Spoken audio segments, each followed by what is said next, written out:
అన్నకు 2 పదవులు ఉన్నాయి, ఏ పదవి వదులుకుంటాడంటారు.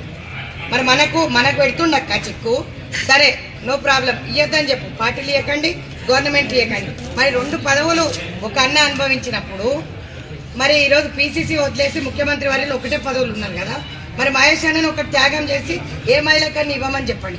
33% మహిళలని ఎంకరేజ్ చేస్తుంది సోనియా గాంధీ గారు, రాహుల్ గాంధీ గారు, ఖర్గే గారు, కేసీ వేణుగోపాల్ గారు, అల్కలమ్మ గారు. నేను ఇది మా అధ్యక్షుల దృష్టికి కూడా తీసుకెళ్ళిన. ఆమె కూడా చాలాసార్లు నాకు చెప్పడం జరిగింది, అరే రే రే రే ఏక్ औरत के लिए इतने लोग కాల్ करते సునీత జీ అంటే నిన్న మేడం మీరు నా గురించి ఇబ్బంది పడకండి, నేను లెటర్ రాసి ఇచ్చేస్తా, నా రెసిగ్నేషన్ యాక్సెప్ట్ చేయండి అని చెప్పిన. లేదు నేను ఏదైనా మంచి పొజిషన్లా ఇవ్వమని చెప్పి సీఎం గారికి నేను చెప్పడం జరిగింది. సీఎం గారు ఖచ్చితంగా ఇస్తారంటే నేను వెయిట్ చేస్తున్నాను. ఈరోజు నా చెల్లెళ్ళందరూ కూడా వెయిట్ చేయాలని లేదు కదా. సంవత్సరంన్నర ప్రతి అన్నకు తిరిగింది.